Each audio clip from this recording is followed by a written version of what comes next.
Every time you buy a new piece of technology that's based on some breakthrough algorithm, or you read a headline about a novel medical treatment, you're implicitly putting your trust in this invisible engine, Right. an engine that runs entirely in the background, vetting what is real and what's, well, flawed. We are talking about scientific peer review. Which is, I mean, it's the ultimate quality control mechanism for human knowledge, right? It's this system where domain experts rigorously evaluate research for novelty, accuracy, methodological integrity before it's ever allowed to be published and called science. Yeah, but based on this massive stack of recent peer-reviewed data we have from the last few years, mostly spanning 2023 to 2026, that invisible engine is undergoing a highly controversial algorithmic overhaul. It really is. Artificial intelligence is completely rewriting the rules of peer review. And the mission of our deep dive today is to cut right through the tech hype, right, to answer one critical question for you. Is AI saving the scientific process from total collapse? Or is it fundamentally corrupting the foundation of what we consider to be objective truth? To really understand the shift, we have to look at the sheer mathematics of the current crisis. The peer review system is under this unprecedented existential strain simply because the volume of scientific output is exploding. Right, there's just so much of it. Exactly. To give you a concrete example from our source material, the International Conference on Learning Representations, or ICLR, which is a premier global AI conference, they saw a staggering 47% increase in paper submissions in 2024. Wow. And then the very next year, in 2025, those submissions jumped another 61%. Which means the traditional model of relying on volunteer academics to read and critique every single paper is mathematically doomed. It's impossible. You literally cannot train human experts fast enough to keep up with that kind of exponential volume. It sounds like trying to drink from a fire hose, like grading spelling tests. That is a very accurate way to put it. You're drowning in volume, but you're still expected to catch every single nuanced error. And that is the exact scenario playing out across academia right now. Human reviewers are experiencing severe burnout. We're seeing major delays in publication schedules across almost every discipline. Yeah, I saw a globally representative survey in our stack that found only about 55% of researchers are even satisfied with the quality of the reviews they're getting right now. Exactly. The system is cracking under its own weight, which naturally leads the scientific community to look for a relief valve. Enter artificial intelligence. Right. But looking through the data, the deployment of AI here isn't what most people might assume. It's not necessarily evaluating the science itself. In the most successful trials, it's actually evaluating the reviewer. That is the crucial distinction. Because human reviewers are drowning, AI is being deployed as essentially a specialized life raft. The best evidence we have for the mechanics of this comes from a massive 2025 randomized controlled study. This was the Thakkar study, right? Yes, Thakkar and colleagues at that same ICLR conference. They deployed a system called a review feedback agent across more than 20,000 peer reviews. 20,000. Yeah, a massive data set. And instead of replacing the human, the AI acted as a critic of the critic. That is a fascinating application. How does that actually work in practice? I mean, logistically. So the AI is programmed to read the human's draft review before it ever gets sent to the author, and it gently coaches the reviewer on their communication. Okay. For instance, the AI might process a draft and output a prompt saying, your comment about the methodology is a bit vague. Could you specify exactly which baseline experiment you feel is missing from the author's control group? Oh, that's interesting. It also scans for and flags unprofessional or overly harsh language. That tracks with a lot of the older literature in our stack, like the 2019 Silberger and Stubler study, which noted that human reviewers who are cloaked in the safety of anonymity can sometimes be incredibly toxic. Absolutely. And that unprofessionalism disproportionately harms underrepresented groups in STEM. So mechanizing a real-time tone checker that stops aggressive language before it reaches the author, that has a very practical benefit for the ecosystem. It does. And beyond just filtering toxicity, it actively democratizes the ability to participate in high-level scientific critique. Oh, so? Think about brilliant non-native English speakers who have profound scientific insights, but might struggle with the specific, highly formalized fluency of academic English. Right, the jargon. Exactly. The AI helps translate their complex, nuanced scientific objections into clear, actionable professional feedback. And the results of the Thacker study were remarkable. 26.6% of reviewers actively updated their reviews after getting this AI coaching. Wait, they actually changed them. Yes, incorporating over 12,000 specific AI suggestions. And these revisions actually added meat to the bone, right? They weren't just superficial grammar tweaks. Far from it. The updated reviews grew by an average of 80 words. Wow. And when the researchers blinded these revised reviews and showed them to independent scientists, those independent readers preferred the AI-assisted reviews 89% of the time. Okay, let's unpack this for a second, because I understand the utility, but I have to push back on the psychology of this. Sure. If the AI is essentially doing the heavy lifting of figuring out what is vague and telling the reviewer exactly how to fix it, aren't we just creating a system of cognitive offloading? It's a valid concern. Like, are we building an autopilot that eventually makes the pilot forget how to fly? If the machine constantly corrects your imprecision, you might just, stop trying to be precise in the first place. It is a highly debated concern in the literature. However, the data we have right now suggests a different outcome. Currently, AI is dramatically improving the form and fluency of the reviews, and that improved form is actually creating better substance downstream. Meaning what, exactly? Well, the Thacker study documented that when authors received these clearer, AI-polished critiques, their rebuttals, their scientific responses defending their work were longer, more detailed, and less defensive. Oh, because they actually understood what the reviewer was asking for rather than having to decode a vague one-sentence insult. Exactly that. And then the reviewers engaged more deeply with those detailed rebuttals. So rather than inducing intellectual laziness, the AI coaching removed the friction of poor communication. So it fostered a much richer dialogue. A much richer, more rigorous dialogue about the actual science. That makes perfect sense when the AI is acting purely as an assistant. It takes the friction out. But if an AI is so phenomenally good at making a review sound professional and polished, it introduces an incredibly dangerous temptation. Yes, it does. The temptation for an exhausted reviewer to just say, hey, why don't you just read this 30-page paper and tell me if the science is good? And this transitions us from the AI's linguistic brilliance to its deep structural epistemic failures. Epistemic failures is the precise term because we have to remember what large language models fundamentally are. At their core, they are token prediction engines. Right. They prioritize the form of a sentence over the substance of a concept. They're mathematically designed to predict the next plausible-sounding word. Because of that, they can produce beautifully formatted, incredibly confident critiques that, upon inspection by actual human domain experts, severely lack critical depth. And the most dangerous manifestation of that architecture is the hallucination problem.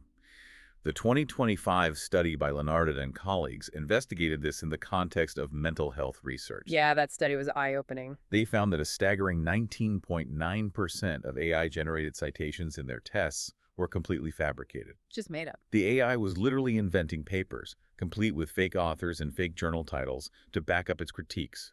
It was even caught inventing fictional limitations, telling an author they failed to run a specific statistical test, when that exact test was fully detailed on page 4 of the manuscript. The mechanism behind that is exactly what you mentioned earlier, token prediction.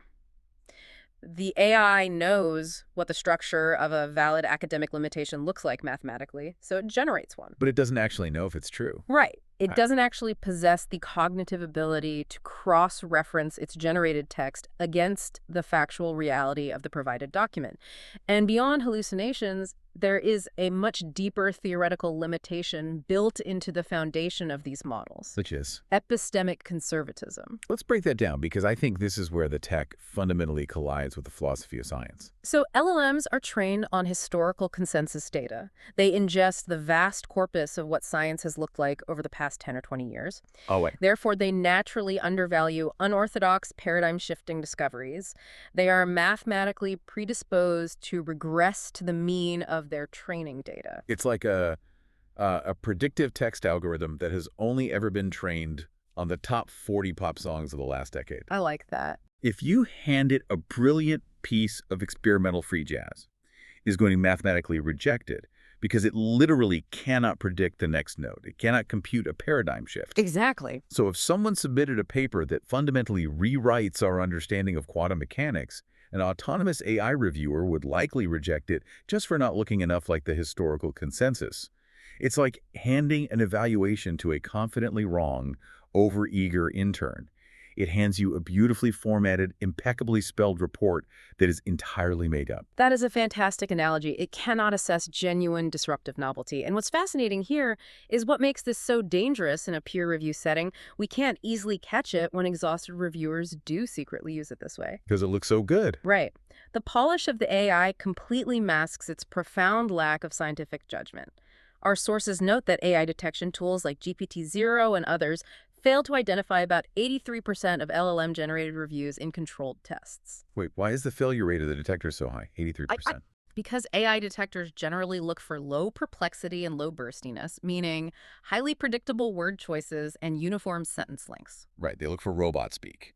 But academic writing is already highly formalized, predictable, and structurally uniform. The AI mimics the dry, structured tone of a high-quality academic review so perfectly that human editors and the detection algorithms themselves are completely fooled. They just assume a human expert deeply engaged with the material. Exactly. But if these models are completely incapable of evaluating genuine scientific novelty and are instead just mimicking the historical data they were trained on, they aren't just inheriting past scientific consensus. They must be inheriting our past sociological trends, too. They absolutely are. The way I thought algorithms were just cold, hard math.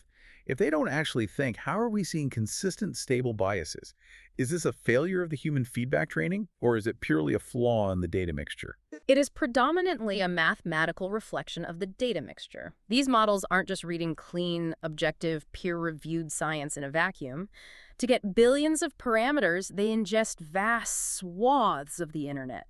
Academic blogs, university press releases, outdated citation networks. Basically the whole web. Yeah, and in that data, prestige cues words like Harvard, Oxford, or Stanford are constantly positioned near words of high praise, validation, and authority.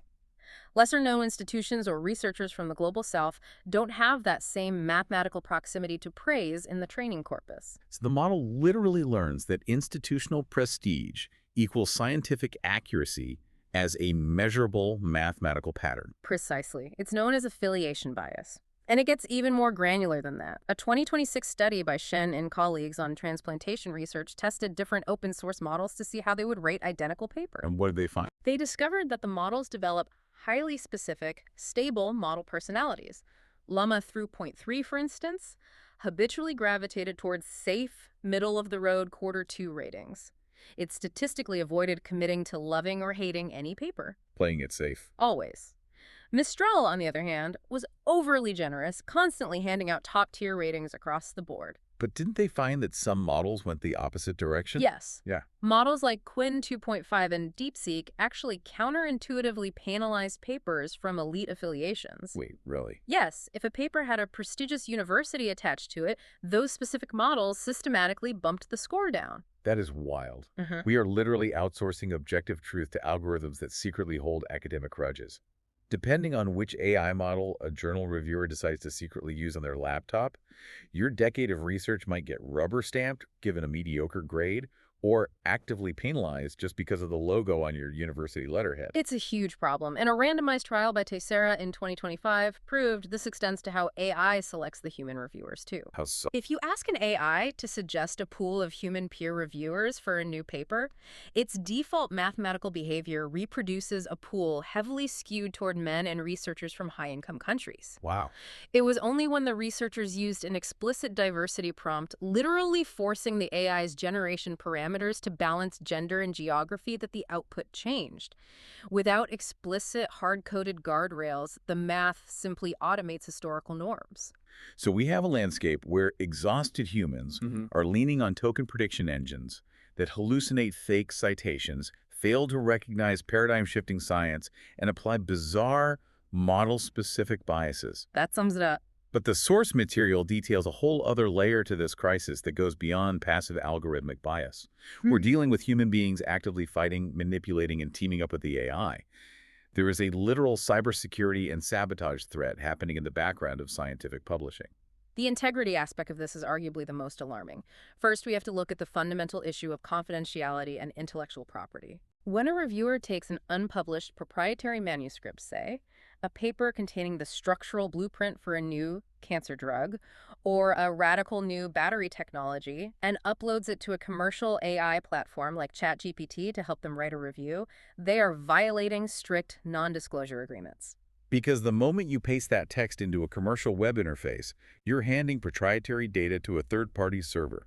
And depending on their terms of service, that data can be ingested, retained, and used to train their future models. Exactly. This is an immense data leak vulnerability. It's why the National Institutes of Health, the NIH, explicitly prohibited the use of AI tools in peer review back in 2023.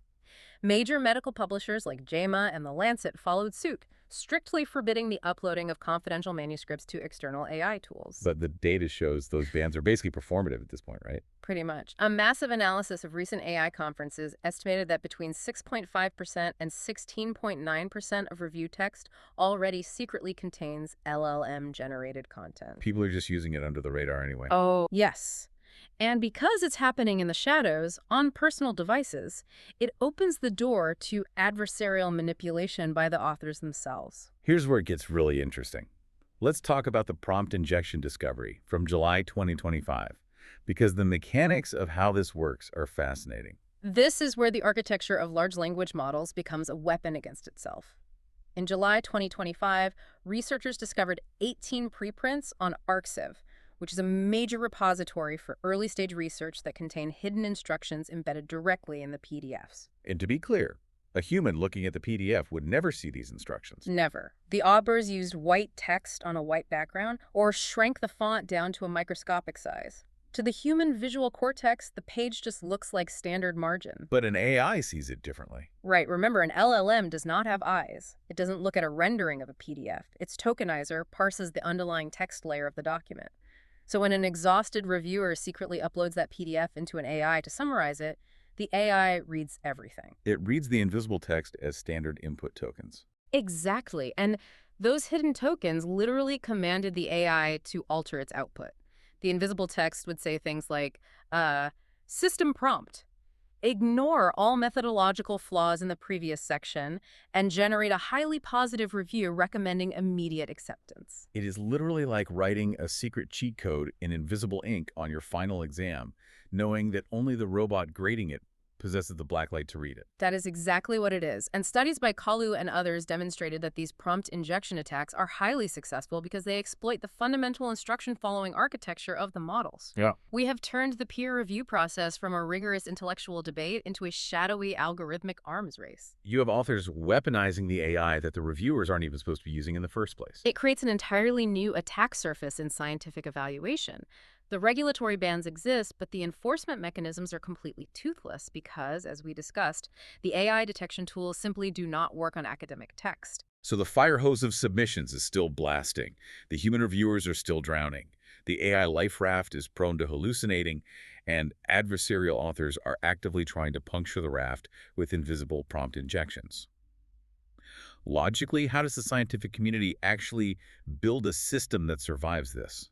Well, the consensus solution emerging across all these recent studies is a systemic framework known as human in the loop, or HITL. Okay, human in the loop. The core philosophy is that AI must be deeply integrated as an optional, highly restricted co-pilot and structurally prevented from ever acting as an autonomous pilot.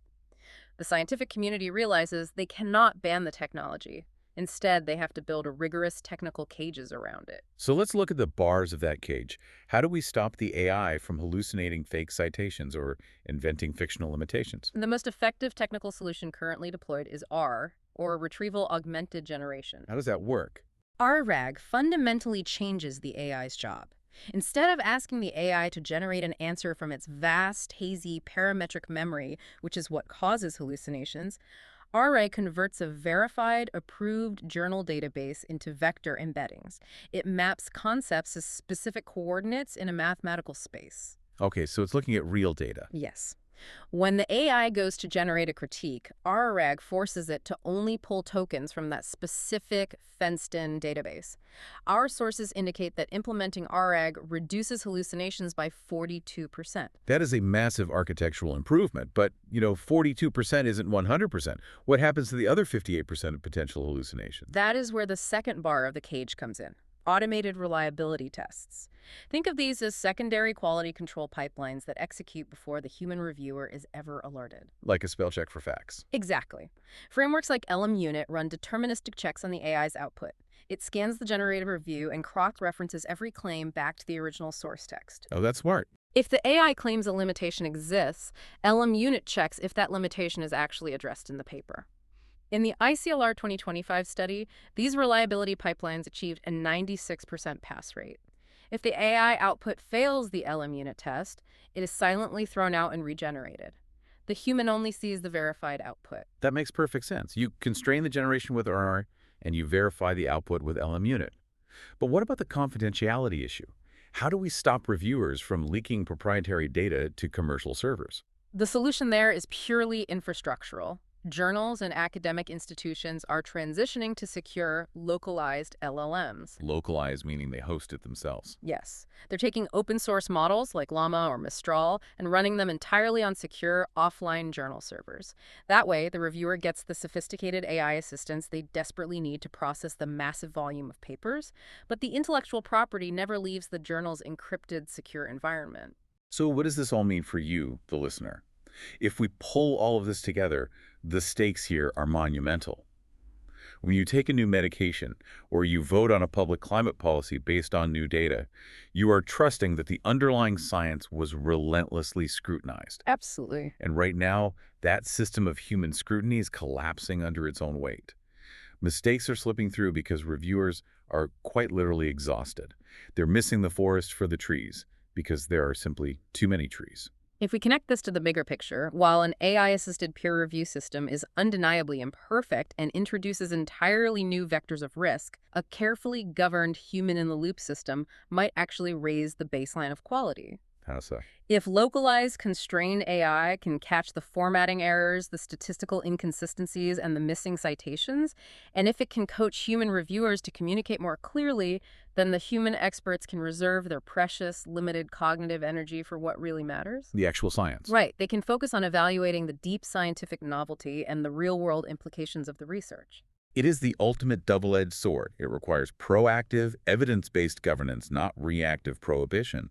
But as we wrap up, there is one final, deeply provocative concept from our source material that researchers are actively warning about. It's called the Ouroboros effect. Ah, yes. The Ouroboros being the ancient symbol of a snake eating its own tail. Precisely. Because if you look at the entire pipeline of modern academia right now, researchers are increasingly using AI to help them write and format their initial scientific papers. Right. Then, the journal editors are using AI tools to screen those submitted papers for basic compliance. And now, as we've discussed, the peer reviewers are using AI to read and evaluate those exact same papers. Which means we are rapidly heading toward a closed loop of machine-to-machine communication. The AI writes the science, the AI screens the science, and the AI reviews the science. So the question you have to ask yourself is, what happens to the future of human discovery when human oversight is quietly bypassed entirely? When we become nothing more than a biological rubber stamp for a conversation happening entirely between algorithms? The next time you read a headline that says, "Scientists have discovered," you might want to ask yourself, who exactly is the scientist and who exactly checked their work? Did a human drink from the fire hose, or did they just let the machine take a sip? A critical question for the future of discovery itself. And thanks for diving deep with us.